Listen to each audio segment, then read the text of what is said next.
የነዳጅ ዋጋ በከፍተኛ ደረጃ ጨምሯል። ይህ ጭማሪ በቀጣዮቹ ቀናትና ሳምንታት የሚኖረውን የችርቻሪ ዋጋ በከፍተኛ ደረጃ እንደሚያሳድገው ታውቋል። በሌላ በኩል ደግሞ ወደ ሀገር የሚገቡ መንገደኞች ከተፈቀደው ዕቃ ውጭ ይዘው ሲገቡ ከፍተኛ ቅጣት እንደሚጠብቃቸው ታውቋል። በዚህም መሰረት ከተፈቀደው በላይ ዕቃዎችን ይዘው የሚገቡ መንገደኞች ታክስ በእጥፍ እንደሚከፍሉ የገቢዎች ሚኒስቴር አስታውቋል። ከቤቶች ግንባታ ጋር በተያያዘም አዲስ መረጃ ይዘናል። ሰላም ቤተሰቦቻችን፣ መረጃዎቹን የት ሀገርና የት ከተማ ሆናችሁ እየተከታተላችሁ እንደምትገኙ በሐሳብ መስጫው ላይ ጻፉልን። በየትኛው ጉዳይ ላይ መረጃ እንድናቀርብላችሁ እንደምትፈልጉ ማሳውቁን።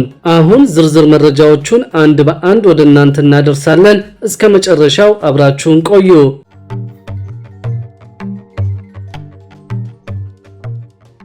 የመኖሪያ ቤቶችን በፍጥነትና በጥራት ለመገንባት በልዩ ትኩረት እየተሰራ መሆኑን መንግስት አስታወቀ።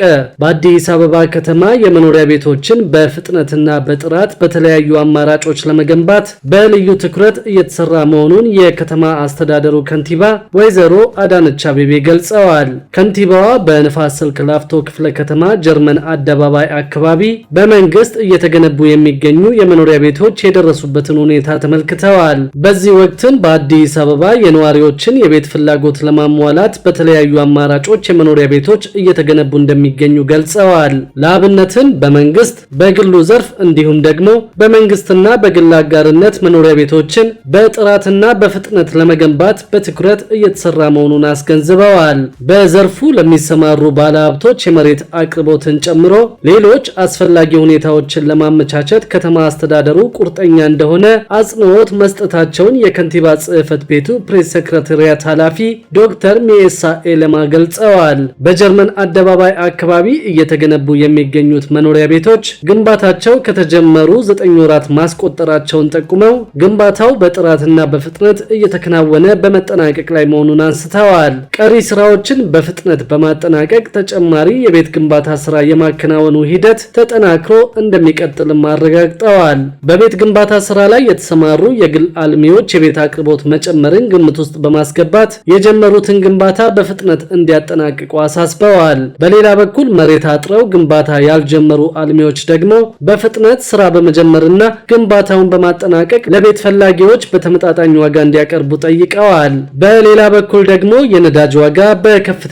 ደረጃ ጨምሯል። ይህ ጭማሪ በቀጣዮቹ ቀናትና ሳምንታት የሚኖረውን የችርቻሪ ዋጋ በከፍተኛ ደረጃ እንደሚያሳድገው ታውቋል። እስራኤል ኢራን ላይ ከፍተኛ የአየር ጥቃት ከሰነዘረች በኋላ የድፍድፍ ነዳጅ ዋጋ 13 በመቶ ጭማሪ አሳይቷል። ከ2020 በኋላ በአንድ ቀን ውስጥ የድፍድፍ ነዳጅ ዋጋ በዚህ ደረጃ ሲጨምር ከፍተኛው ነው ተብሏል። የአንድ በርሜል የብሬንት ድፍድፍ ነዳጅ ዋጋ $78 መግባቱም ነው የታወቀው።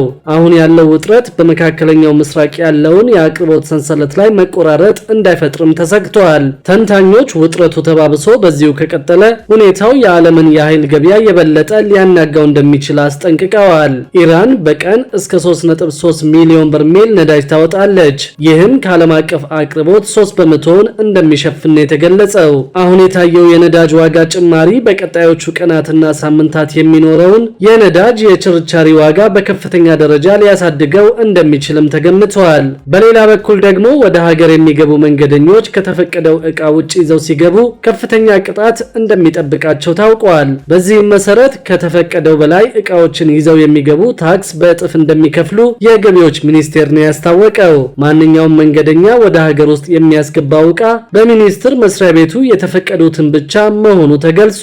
ሆኖም የሚገባው ዕቃ ዋጋና ብዛቱ ከተፈቀደው በላይ ከሆነ በልዩነቱ ላይ ቀረጥና ታክሱን መክፈሉ እንደተጠበቀ ሆኖ ቀረጥና ታክሱ እጥፍ መቀጫ እንደሚከፈልበትም አስታውቋል። አሰራሩ በየብስ ወይም በዓለም አቀፍ የአየር ማረፊያዎች በኩል ወደ ኢትዮጵያ የሚገቡት ላይ ተግባራዊ እንደሚደረግም ተገልጿል። ይህ አሰራር መደበኛ ስራቸውን እየሰሩ ያሉ የትራንስፖርት አገልግሎት ሰጪ ድርጅት ሰራተኞችንና ተመላላሽ ነጋዴዎችን አይጨምርም ተብሏል። በዚህም መሰረት መንገደኞች ወደ ሀገር ውስጥ ማስገባት የሚችሏቸው ዕቃዎች ዝርዝር ይፋ ተደርገዋል። በዚህም ሲጋራ በግራም 200፣ ሲጋራ በቁጥር 20፣ ብትን ትንባሆ በግራም 250፣ የአልኮል መጠጥ በሊትር 2 ሊትር፣ ለስላሳ ሽቶ 500 ሚሊ ሊትር፣ ሽቶ 500 ሚሊ ሊትር፣ ሞባይል በቁጥር 2፣ ላፕቶፕ በቁጥር 1፣ የፎቶግራፍ ካሜራ በቁጥር 1፣ ዊልቸር በቁጥር 1፣ የእጅ ሰዓት በቁጥር 1፣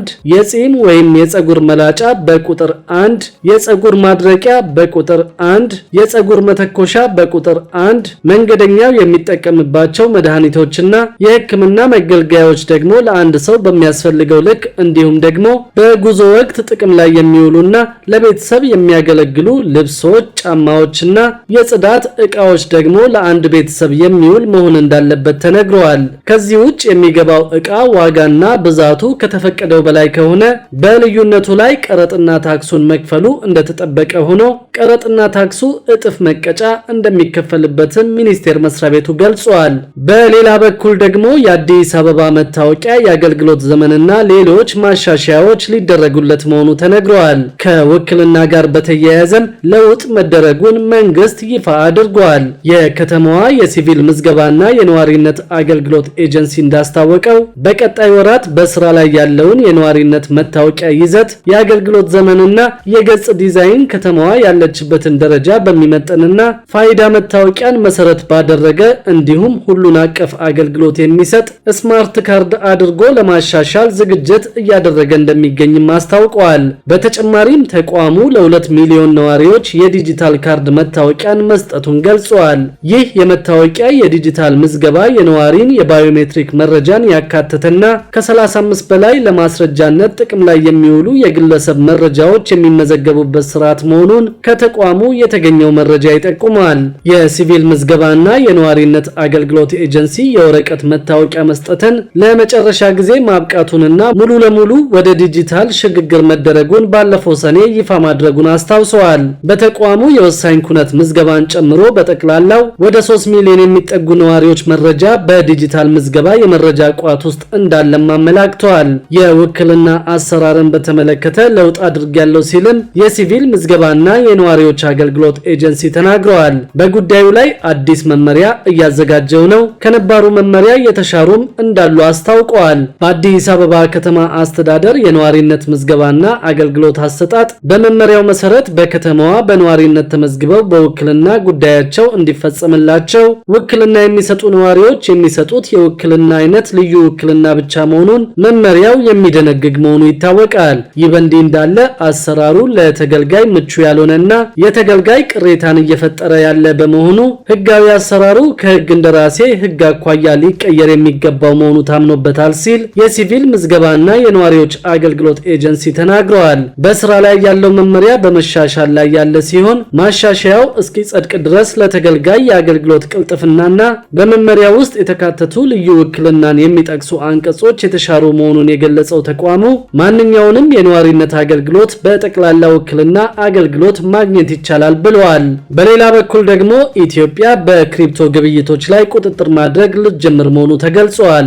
ኢትዮጵያ በአሁኑ ወቅት በቨርቹዋል ግብይት ላይ ክልከላ ብታስቀምጥም አስፈላጊውን የህግና የቁጥጥር ማዕቀፍ ወደ ስራ ለማስገባት ዝግጅት መደረጉን የኢትዮጵያ የፋይናንስ መረጃ አገልግሎት አስታውቀዋል። የአገልግሎቱ ኃላፊ ሙሉቀን አማረ ከኢትዮጵያ ብር ውጭ በቨርቹዋል መገበያያ ልውውጥ ማድረግ ኢትዮጵያ ውስጥ ክልክል ነው፣ ላልተፈቀደ ንግድ ለመዘጋጀት ስልጠና እየሰጠን ነው ሲሉ በቅርቡ በተካሄደው የምስራቅና ደቡብ አፍሪካ ህገወጥ የገንዘብ ዝውውርን መከላከል አስቸኳይ ስብሰባ ላይ ተናግረዋል። ግልጽ የቁጥጥር ማዕቀፍ መኖር እንዳለበት አጽንኦት የሰጡት ኃላፊው የክሪፕቶ ግብይት ወደፊት ህጋዊ የሚሆን ከሆነ ተገቢ ቁጥጥር ሊኖር እንደሚገባና ክልከላው የሚቀጥል ከሆነ ደግሞ ህግ ለማስከበርና አጥፊዎችን ለመቅጣት የሚያስችል ስርዓት ሊኖር ይገባል ሲሉ ገልጸዋል። ክቡራትና ክቡራን የአዲስ ቢዝነስ የዩቲዩብ ቻናል ተከታታዮቻችን ይህንን ቻናል ሰብስክራይብ ሳታደርጉ የምትከታተሉን ከሆነ ቢዝነስና ሌሎች ተያያዥ ጉዳዮችን በተመለከተ አዳዲስ መረጃ ለማግኘት የዩቲዩብ ቻናሉን ሰብስክራይብ በማድረግ ቤተሰብ እንድትሆኑን በትህትና እንጠይቃለን።